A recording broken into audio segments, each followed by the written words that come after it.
Salam hər vaxt son bütün tələbələrim, bütün traderlərə, bütün məni izləyən iqtisadçılara buradan salamlayıram. Bugün yanvar ayının 30-dan olan texnikanızı nəzər çatdıracağım. Yəni ilk öncə hər dəfə olduğu kimi fundamental faktorlardan bir neçəsini nəzər çatdırım. Yəni bugün bildiyiniz kimi bazarda ümumi baxanda güclü xəbərlər var. Yəni ilk öncə İngiltərədə çıxan xəbərlər, sonra İngiltərədə çıxan xəbərlər saat 13:30-da, 7 saatdan 14:00-da çıxan xəbərlər, yəni təbii ki bu Avrozonaya aiddir. Ondan sonra 17:30-da Amerikada çıxan xəbərlərdə günün ən vacib xəbəri, yəni birja demək olar ki, bütün traderlər, spekulyantlar gözlədiyi ən vacib xəbər 23:15-də, yəni Amerikada çıxan bank stavkaları olacaq. Yəni burada ehtiyatlı olmaq lazımdır. Keçək hər dəfə olduğu kimi euro-dollar cütlüyündən gördüyünüz kimi söhbət euro-dollar cütlüyündən gedir. Yəni dünən mən qeyd etmişim, iti bucağı qeyd etmişim. Yəni bu dalğaları nəzərdə çatdırmışım. Yəni belə bir dalğalarla qeyd etmişim. Gördüyünüz kimi dünən qiymət bu dalğalara vuraraq iti sürətlə yuxarı doğru hərəkətlə davam etdirdi. Yəni son dərəcə dəqiqliklə özünü göstərdi. Yəni hal-hazırda qiymət 1.3484 ətrafında hərəkət edir. Təbii ki bu nöqtədən yuxarıda formalaşırsa, təbii ki bu da 14:00-da çıxan xəbər təsir göstərərsə, qiymətin yenə yuxarı doğru, yəni bugün böyük ehtimalla, yəni çox asanlıqla 1.35-73-ü yoxlayar. Yəni həftə sonuna qədər 1.36-23-ə qədər qalxma ehtimalı ola bilər. Yəni bir də nəzərə çatdırım ki, əgər xəbərlər 14:00-dan qabaq, yəni İngiltərədə çıxan xəbər 13:30-da əgər yaxşı çıxarsa, euro-dollar cütlüyünə biraz təsir göstərə bilər, yəni onu aşağı korreksiyaya məruz qoya bilər. Yəni bu da ki, əgər bu məruz altında, yəni ki, təsir altında qalsa, qiymətin 1.34-38 nöqtəsinə qədər gəlmə korreksiya nöqtəsi ola bilər.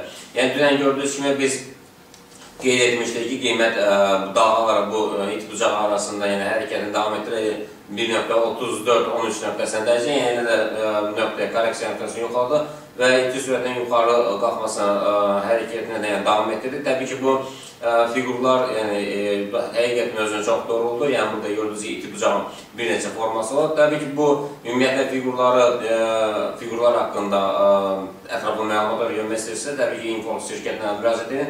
Yəni burada tam olaraq ətraflı bütöv sizə nəzərdə çatdıracaqlar. Keçək növbəti qrafikə. Növbəti qrafikdə gördüyünüz kimi burada eyni ilə mən dünən burada fan şualarında şimşək fiqurunu çəkmişdim. Burada da ki, demək olar ki, özünü doğrultu, yenidən yuxarı doğru hərəkətinə davam etdirir. Hal-hazırda bildiyiniz kimi, qeyd edeyim, 1.34-84 ətrafında bu fiqur ətrafı fırlanır. Yəni yuxarıda möhkəmlənsə, yenidən yuxarı doğru qalxmasına gətirib çıxardacaq. Keçək növbəti qrafikə, növbəti qrafikdə təbii ki, yenə euro-dollar cütlüyündən söhbət gedir. Yəni burada qiymət şimşək fiqurunu yaradaraq, bunu da keçən həftələrdə qeyd etmişdim, yəni belə bir fiqur yaratmışdım da. Təbii ki, bunun əsasında qiymət yenidən yuxarı doğru hərəkətinə davam etdirir. Keçək növbəti qrafikə. Növbəti qrafikdə burada söhbət aylığından gedir. Yəni aylıq qrafikdə gördüyünüz kimi burada Çin buludunda bu nöqtələri nəzərdə çatdırın. 1.35-73, 1.36-23, 1.37-70 və 1.39-58. Təbii ki, bu ay üçün qiymətin 1.35-73 və 1.36-23 nöqtələrinə qalxma ehtimalı olar. Gələn aylardan isə, korreksiyalardan sonra qiymətin 1.37-70 və 1.39-58 nöqtəsinə qədər qalxma ehtimalı gözlənilir. Keçək növbəti qrafikə. Növbəti qrafikdə gördüyünüz kimi burada söhbət funt dollar cütlüyündən gedir. Yəni bildiyiniz kimi, dünən mən nəzər çatdırmışam funt dollar cütlüyü yuxarı doğru hərəkətinə davam edəcək. Eləcə də missiyasını yerinə yetirdi. Yəni birinci missiyasının birinci nöqtəsini, hədəfini çox asanlıqla yerinə yetirdi. Yəni hal-hazırda deyək ki, Çin buludunun yuxarı sərhəddindən qayıtdı. Yəni eyni zamanda gördüyünüz kimi, down trenddən yaxasını tutardı, yuxarı doğru hərəkətini davam etdirir.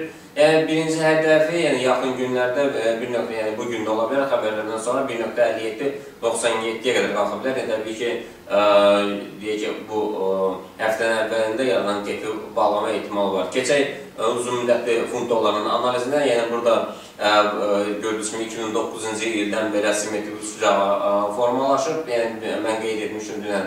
Qiymət simmetrik uçağın aşağı sərhədinə toxunaraq yuxarı doğru hərəkətinə davam etdirir. Təbii ki, bu da gələcək bu roliklərdə izah edəcəm, qiymətin hara qədər qalxma ehtimalı daha məqsədə uyğundur. Keçək dollar-frank cütlüyünə. Dollar-frank cütlüyündə gördüyünüz kimi qiymət bu iti bucaq, burada da iti bucaq yaradıb. Yəni bu iti bucaqla deyək ki, getdikcə aşağı doğru hərəkət edir. Yəni nəzər çatdım ki, bu iti bucaqda, yəni bildiyiniz kimi iti bucağın bir neçə növü var. Yəni onlardan birini mən dünən qeyd etdim və euro dollarda göstərdim ki, yəni qiymət aşağı doğru hərəkət edir. Yəni aşağı hissəsindən belə iti bucağın ucu aşağıdırsa, yəni yuxarı qalxma ehtimalı gözlənir. Amma bunda isə deyək ki, qiymət bu iti bucağın deyək ki, sonuna yaxınlaşaraq yenidən aşağı doğru hərəkətini davam etdirməsini göstərir. Yəni buradakı qiymətin bugün yuxarı qalxma ehtimalı, yəni korreksiya nöqtəsi 0.9251 və aşağı gəlmə ehtimalı isə yəni